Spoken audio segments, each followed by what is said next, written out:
कहानी की शुरुआत निक, जॉन और हेली नाम के 3 दोस्तों को दिखाते हुए होती है जो MIT के स्टूडेंट्स थे और छुट्टियां बिताने कैलिफोर्निया जा रहे थे। निक और जॉन के लिए तो ये हॉलिडे ट्रिप थी, लेकिन वहीं हेली को हायर स्टडीज के लिए 1 साल तक कैलिफोर्निया शिफ्ट होना पड़ रहा था, जिसके लिए निक और जॉन उसको कैलिफोर्निया छोड़ने जा रहे थे। निक और हेली रिलेशनशिप में थे, पर कुछ टाइम से निक को एक मस्कुलर डिसऑर्डर होने की वजह से उसके लेग्स ने काम करना बंद कर दिया था, जिससे उसको बैसाखी का सहारा लेना पड़ रहा था। इसलिए वो हेली से दूरी बनाने लगा था। लेकिन इस ट्रिप में वो तीनों एक साथ खूब एंजॉय करना चाहते थे, इसलिए वो अलग अलग रेस्टोरेंट्स में जाकर खाना खाते हैं और ब्यूटीफुल साइट्स पर जाकर खूब एंजॉय करते हैं। ऐसे ही एक दिन जब वो तीनों होटल में रात बिताने के लिए रुके हुए थे, तो अचानक निक के फोन पर नोमैड नाम के एक लड़के का मैसेज आता है, जिसमें वो निक से पूछ रहा था कि क्या तुम परेशान हो। जब निक ये मैसेज देखता है तो उसे याद आता है कि इसी लड़के ने कुछ दिन पहले उनके कॉलेज के सर्वर को हैक किया था और इसका इल्जाम निक और जॉन पर लगा दिया था ताकि वो उन्हें कॉलेज से निकलवा सके।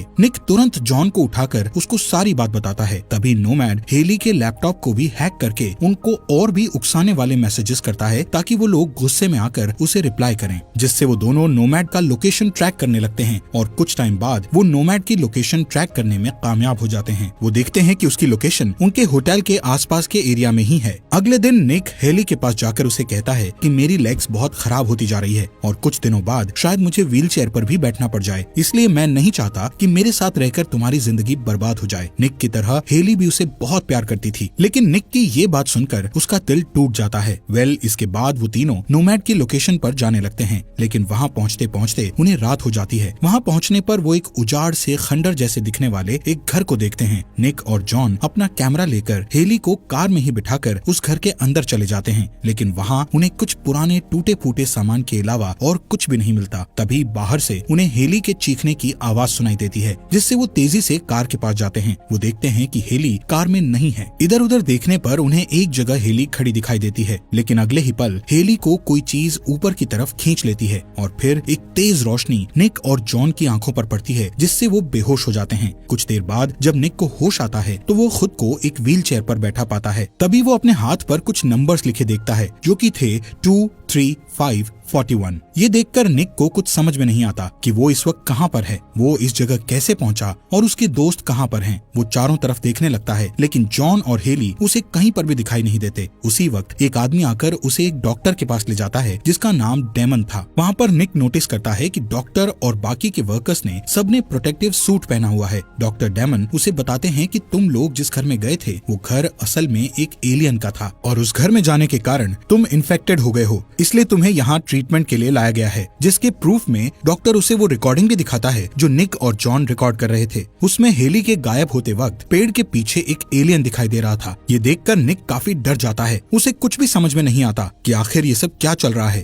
तभी वो बार बार अपने जॉन और हेली के बारे में डॉक्टर से पूछने लगता है, पर डॉक्टर उसे कुछ भी नहीं बताता, बल्कि उसे वापस रूम में भेज देता है। इसी तरह डॉक्टर उससे कई दिन तक सवाल जवाब करता रहता है कि तुम्हारे हाथ में कितनी उंगलियां हैं और तुम्हें कुछ अजीब सा महसूस हो रहा है या नहीं। ऐसे ही एक दिन जब निक डॉक्टर डेमन के पास जा रहा था तो उसे एक कमरे में हेली दिखाई देती है। वो उससे मिलने के लिए आगे बढ़ता है, पर उसे मिलने नहीं दिया जाता। इस बात से नाराज होकर वो चुपचाप अपने कमरे में आकर बैठ जाता है कि तभी उसे पास वाले रूम से जॉन की आवाज सुनाई देती है, जिससे वो दोनों एक दूसरे की आवाज सुनकर काफी खुश होते हैं और एक दूसरे से पूछने लगते हैं कि हम कहाँ पर हैं और यहाँ कैसे पहुँचे। जॉन निक को बताता है कि इन लोगों ने मुझे कुछ पीने को दिया था और तब से मुझे मेरे हाथ नॉर्मल नहीं लग रहे। वहीं निक कहता है कि मुझे भी मेरे पैरों में कुछ महसूस नहीं हो रहा, ऐसा लग रहा है जैसे मेरे पैर हैं ही नहीं। वो बताता है कि मैंने एक रूम में हेली को बेहोश पड़े देखा था, लेकिन मुझे उससे मिलने नहीं दिया गया। इसके बाद जॉन और निक ये डिसाइड करते हैं कि आज से वो दोनों यहाँ की हर जानकारी एक दूसरे के साथ शेयर करेंगे ताकि वो यहाँ से निकलने का कोई प्लान बना सकें। उस दिन से निक हर एक चीज को नोटिस करने लगता है कि उसे किस किस रूम में ले जाया जाता है, किन किन कोड वर्ड से दरवाजे खुलते हैं और किन किन लोगों से उसकी बात कराई जाती है। ये सारी बातें नोटिस करके रात को वो जॉन को बताने लगता है। एक दिन डॉक्टर डेमन निक से शेप्स एंड कलर्स का टेस्ट लेने वाले होते हैं, पर तभी निक उन्हें टेस्ट देने से इनकार कर देता है है और कहता है कि जब तक आप मुझे मेरी दोस्त हेली से नहीं मिलाएंगे तब तक मैं आपकी कोई भी बात नहीं मानूंगा। अब मजबूरी में डॉक्टर डेमन उसे हेली के पास लेकर जाते हैं, लेकिन हेली तब कोमा में थी, इसलिए वो उससे कोई बात नहीं कर पाता और रात को जॉन से सारी बातें डिस्कस करता है। अभी वो दोनों बात कर ही रहे थे कि अचानक जॉन की आवाज आनी बंद हो जाती है, जिससे निक परेशान हो जाता है कि आखिर बात करते हुए जॉन अचानक चुप क्यों हो गया। वहीं दूसरी तरफ फैसिलिटी के अंदर एक काऊ पर एक्सपेरिमेंट चल रहा था कि तभी अचानक वहाँ की लाइट चली जाती है और अंधेरे का फायदा उठाकर कोई इंसान फैसिलिटी से भाग जाता है, जिससे सिक्योरिटी अलार्म बजने से निक घबराकर बाथरूम में छिप जाता है। थोड़ी देर बाद लाइट वापस आ जाती है और सारे वर्कर्स भी काम पर लौट आते हैं। वहाँ से निक को वापस उसके रूम में पहुँचा दिया जाता है। रूम में वापस आते वक्त निक को गैलरी में कुछ स्क्रैच के निशान दिखाई देते हैं, जिससे वो इसके बारे में अटेंडेंट से पूछता है, लेकिन वो उसे कुछ नहीं बताता। जब उसे दोबारा डॉक्टर डेमन के पास ले जाया जाता है तो वो उससे अपने दोस्त जॉन के बारे में पूछता है, लेकिन डॉक्टर उसे कहता है कि जॉन यहाँ नहीं है और ना ही उसे कभी यहाँ लाया गया था। वो थोड़ा सोच में पड़ जाता है कि डॉक्टर उसे झूठ क्यों बोल रहा है, जबकि वो हर रोज जॉन से बात करता है। वहाँ से वो अपने रूम में आकर रोज की तरह जॉन से बात करने की कोशिश करता है, लेकिन दूसरी तरफ से उसे जॉन की आवाज सुनाई नहीं देती, जिससे वो समझ जाता है कि या तो जॉन भाग चुका है या फिर किसी मुसीबत में है। अब उसे लगता है कि उसका भी यहाँ रहना खतरे से खाली नहीं है, इसलिए वो वहाँ से भागने के लिए चुपके से हेली के कमरे में जाकर उसके स्ट्रेचर को अपने व्हीलचेयर से बांध लेता है और सबकी नजरों से बचते हुए वहाँ से निकलने की कोशिश करता है। लेकिन वहीं इसी दौरान कुछ वर्कर्स निक के रूम की सफाई करने आ रहे थे। जब वो वहाँ पहुँचते हैं तो देखते हैं कि निक की बेडशीट के नीचे एक पेपर में कुछ नक्शे जैसा बना हुआ है और कुछ कोड वर्ड भी लिखे हुए थे, जिससे उन लोगों को लगता है कि निक वहाँ से भागने की कोशिश कर रहा है। वो लोग तुरंत दौड़कर दरवाजे के पास पहुँच जाते हैं और देखते हैं कि निक गेट खोलने के लिए कोड वर्ड्स डाल रहा है, जिससे वो लोग तुरंत उसे पकड़ लेते हैं और तभी निक बेहोश हो जाता है। इसके बाद जब निक को होश आता है तो वो खुद को हेली के रूम में उसके बगल वाले बेड पर लेटा देखता है। दोनों एक दूसरे को देखते हैं और जैसे ही वो उसकी तरफ हाथ बढ़ाता है तो डॉक्टर्स आकर उसे रोक देते हैं। तभी हेली बेहोश हो जाती है। इसके बाद निक डॉक्टर्स के साथ हाथापाई में बेड से नीचे गिर जाता है, जिससे डॉक्टर्स उसे इसी हाल में छोड़कर वहाँ से चले जाते हैं। तभी निक देखता है कि उसकी दोनों टांगे निकालकर उसकी जगह रोबोटिक टांगे लगा दी गई हैं। ये देखकर वो काफी शॉक्ड रह जाता है कि आखिर उसके साथ ये सब क्यों किया जा रहा है। इसके बाद वो काफी हिम्मत करके अपनी रोबोटिक टांगों पर खड़ा होकर ठान लेता है कि अब चाहे जो भी हो मुझे यहाँ से बाहर निकलना ही है। निक जानता था कि वो लोग उसे बाहर से देख रहे होंगे, फिर भी वो वहाँ से भागने का मन बना चुका था। अब पहले तो वो एक ब्लैंकेट से अपने पैरों को बांध लेता है और फिर उनकी मदद से दरवाजे को तोड़ डालता है। जो कोई भी उसके रास्ते में आता है वो सबको ठिकाने लगाते हुए आगे बढ़ता चला जाता है। तभी अचानक डॉक्टर डेमन वहाँ आ जाते हैं और उसे वार्न करते हैं कि बाहर तुम्हें एलियंस का खतरा है और उनसे हम तुम्हारी जान नहीं बचा पाएंगे। लेकिन वो कुछ भी सुनने के मूड में नहीं था, इसलिए चुपचाप हेली को लेकर लिफ्ट से नीचे उतर जाता है। लेकिन लिफ्ट से नीचे उतरते ही उसे एक लंबा टनल दिखाई देता है, जिसे पार करके वो लोग वहाँ से बाहर निकल आते हैं। उसी वक्त हेली को भी होश आ जाता है। वो लोग देखते हैं कि वो इस वक्त एक सुनसान एरिया में है, जहाँ दूर दूर तक किसी का नामो निशान भी नहीं है। पर तभी उन्हें उनकी तरफ एक कार आती दिखाई देती है। वो दोनों उस कार में बैठी एक बूढ़ी औरत से लिफ्ट ले लेते हैं। वो बूढ़ी औरत देखने में तो नॉर्मल दिखाई दे रही थी, लेकिन उसकी बातें कुछ अजीब सी थी, जैसे वो पूरे होशो हवास में ना हो। थोड़ी दूर जाने के बाद वो औरत कार को सड़क के बीचों बीच रोककर जोर जोर से हंसने लगती है। ये देखकर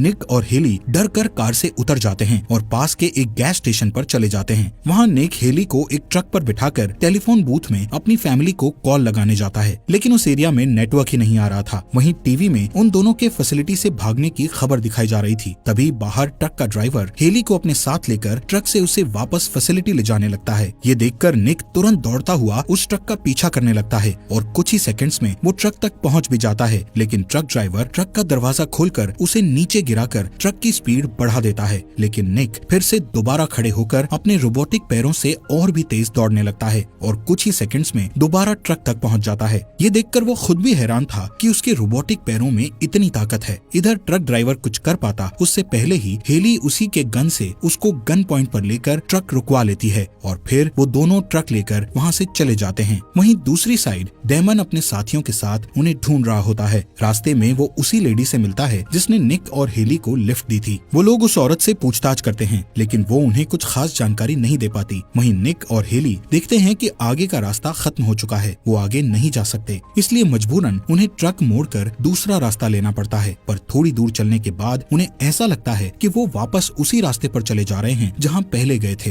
ये देखकर वो थोड़ा कंफ्यूज हो जाते हैं। अचानक उन्हें पास ही में एक विजिटिंग सेंटर दिखाई देता है। उस उसके अंदर जाने पर उन्हें एक मैप दिखाई देता है जिसमें वो देखते हैं कि इस पूरे एरिया में सिर्फ एक ही रोड है। अब क्योंकि हेली की हालत काफी खराब थी इसलिए वो दोनों आज की रात वहीं रुकने का फैसला करते हैं। लेकिन रात होते ही वहाँ फैसिलिटी के काफी सारे लोग उन्हें ढूंढने के लिए वहाँ आ जाते हैं, जिससे निक और हेली उनसे बचने के लिए वहाँ पर छुपने लगते हैं। ऐसे ही छुपते हुए उन दोनों को वहाँ विजिटर सेंटर में उनका फ्रेंड जॉन भी मिल जाता है, जो कि एक प्रोटेक्टिव सूट पहने हुए एक जगह छुप कर बैठा था। उधर डॉक्टर डेमन उस विजिटर सेंटर के ओनर से निक और उसके साथियों के बारे में पूछता है, लेकिन वो विजिटर पागलों जैसी हरकतें कर रहा था, जिससे डॉक्टर डेमन उसे शूट करके मार डालता है। इसके बाद डॉक्टर डेमन अपने साथियों के साथ वहाँ से चला जाता है। वहीं निक हेली की गर्दन में वही नंबर्स देखता है जो उसके हाथ पर बने हुए थे। ये देखकर वो और भी ज्यादा परेशान हो जाता है कि आखिर ये क्या चल रहा है, जिससे जॉन निक को बताने लगता है कि इन नंबर्स को अगर टोटल कर दिया जाए तो 51 बनता है। वो बताता है कि मेरे भी हाथों को इन्होंने रोबोटिक हाथों से रिप्लेस कर दिया है, मतलब कि ये लोग हमारे पर एक्सपेरिमेंट्स करते हैं और ये 51 का मतलब है कि हम एरिया 51 में हैं, जहाँ पर साइंटिस्ट साइंस एक्सपेरिमेंट्स करते हैं और इस बार हम उनके सब्जेक्ट हैं। ये सुनकर निक और हेली दोनों घबरा जाते हैं। नेक्स्ट मॉर्निंग ये तीनों ट्रक में बैठकर वहाँ से उसी रास्ते से जाने लगते हैं, लेकिन रास्ते में मिलिट्री चेक पॉइंट पर बहुत सारे सोल्जर्स को देखकर भी जॉन ट्रक नहीं रोकता और तेजी से ट्रक भगाकर वहाँ से जाने की कोशिश करने लगता है। लेकिन मिलिट्री वाले एक काफी बड़े पिलर को ट्रक के टायर्स में फंसाकर ट्रक रुकवा लेते हैं। तब जॉन निक और हेली को बचाने के लिए भागकर मिलिट्री के सिस्टम रूम में घुसकर उनके लैपटॉप से उनके सिस्टम को हैक करके वो पिलर निकालने की कोशिश करता है, लेकिन मिलिट्री उस पर फायरिंग करके उसे रोकने लग जाती है, जिससे वहाँ पर बहुत बड़ा ब्लास्ट होने की वजह से जॉन को काफी गहरी चोटें लगती है। अब जॉन निक और हेली को बचाने के लिए फायरिंग के बीच ही ट्रक के पास जाकर निक को कहता है कि तुम ट्रक में बैठकर ट्रक स्टार्ट करो। इसके बाद जॉन अपनी पूरी ताकत लगाकर उस पिलर को तोड़ डालता है, जिससे निक और हेली ट्रक स्टार्ट करके वहाँ से भागने लगते हैं। जॉन के इस सेक्रीफाइस को देखकर वो दोनों काफी ज्यादा इमोशनल हो जाते हैं। थोड़ी दूर चलने पर जब वो एक ब्रिज को पार करने लगते हैं तो सामने डॉक्टर डेमन को अपने आदमियों के साथ खड़ा देखते हैं। जैसे ही निक ट्रक भगाकर वहाँ से जाने लगता है तो डॉक्टर डेमन के आदमी ट्रक के टायर्स को पंचर कर देते हैं, जिससे उनका ट्रक डिसबैलेंस होकर गिर जाता है और वो काफी घायल हो जाते हैं। हेली तो वहाँ पर बेहोश हो चुकी थी, जैसे उसमें जान ही ना हो। इसके बाद एक हेलीकॉप्टर से कुछ फैसिलिटी के लोग वहाँ पर आकर हेली को वहाँ से ले जाते हैं। ये देखकर निक गुस्से में अपने रोबोटिक पैरों से खड़ा हो जाता है। उसी वक्त उसका ध्यान डॉक्टर के लगे हुए टैग नेम पर जाता है, जिसको उल्टा करने पर नोमैड बन रहा था। निक समझ जाता है कि ये कोई और नहीं बल्कि नोमैड ही था। तभी डेमन उसे बताता है कि पहले हमने तुम्हारे कॉलेज के सर्वर को हैक किया ताकि तुम्हें कॉलेज से निकाल दिया जाए। उसके बाद हमने ही तुम्हें होटल में उकसाने वाले मैसेज भेजे ताकि तुम खुद ही हमें ढूंढते हुए उस जगह आ जाओ। डेमन बताता है कि तुम्हारी वजह से ही तुम्हारे दोस्त आज इस सिचुएशन में हैं। डेमन निक को ये भी बताता है कि हम इंसानों को पकड़कर उन पर एलियन टेक्नोलॉजी के एक्सपेरिमेंट्स करते हैं और अभी तक जितने भी इंसानों पर हम एक्सपेरिमेंट्स कर चुके हैं उनमें से तुम हमारे सबसे कामयाब प्रोजेक्ट रहे हो, क्योंकि तुमने एलियन टेक्नोलॉजी के इन लेग्स को अपनी बॉडी से पूरी तरह अटैच कर लिया है कि जैसे ये तुम्हारे असली पैर हों। अब ये सब सुनने के बाद निक को इतना ज्यादा गुस्सा आता है कि उसकी पूरी बॉडी हीट करने लगती है और उसके एलियन टेक्नोलॉजी वाले लेग्स ग्लो करने लगते हैं। तभी वो सुपरसोनिक स्पीड से दौड़ता हुआ उस ब्रिज को क्रॉस करने लगता है, लेकिन ब्रिज के मिडल में पहुंचने पर वो एक इनविजिबल वॉल से टकरा जाता है, जिससे वो एक अलग ही दुनिया में चला जाता है। और जब वो पीछे मुड़कर देखता है तो डेमन उसके पास आकर अपना मास्क निकालता है, जिससे निक को पता चलता है कि उसको एलियन रोबोट में बदल दिया गया है, जो कि पहले कभी इंसान हुआ करता था। उसी टाइम निक बाहर की तरफ देखता है तो उसे आउटर स्पेस दिखाई देता है। वो समझ जाता है कि ये कोई धरती पर बनाया गया एरिया 51 नहीं है, बल्कि वो इस टाइम आउटर स्पेस में एक एलियन स्पेसशिप पर है, जिसका नंबर भी 23541 है, मतलब एरिया 51। लेकिन फर्क सिर्फ इतना है कि ये एलियंस का एरिया 51 है। तभी हम उस पूरी एलियन स्पेसशिप को देख पाते हैं, जो कि अपसाइड डाउन थी, जिस पर एक शील्ड लगी हुई थी। वहीं उसकी दूसरी साइड एक और बहुत बड़ी एलियन सिटी थी और ऐसे ही एक जगह पर निक फंसा हुआ था। तभी निक को थोड़ी दूर एक और उससे भी बड़ी एलियन सिटी दिखाई देती है, जहाँ पर एलियंस ने निक के जैसे और भी बहुत सारे लोगों को पृथ्वी से किडनैप किया था, जिन पर वो एक्सपेरिमेंट्स करने वाले थे और अपनी इन सभी एलियन स्पेसशिप को अपने होम प्लेनेट पर लेकर जा रहे थे। इसी सस्पेंस के साथ ये मूवी यहीं पर खत्म हो जाती है। दोस्तों, आपके अपने फॉक्स एक्सप्लेनर हिंदी चैनल को सब्सक्राइब करने के लिए दिल से शुक्रिया।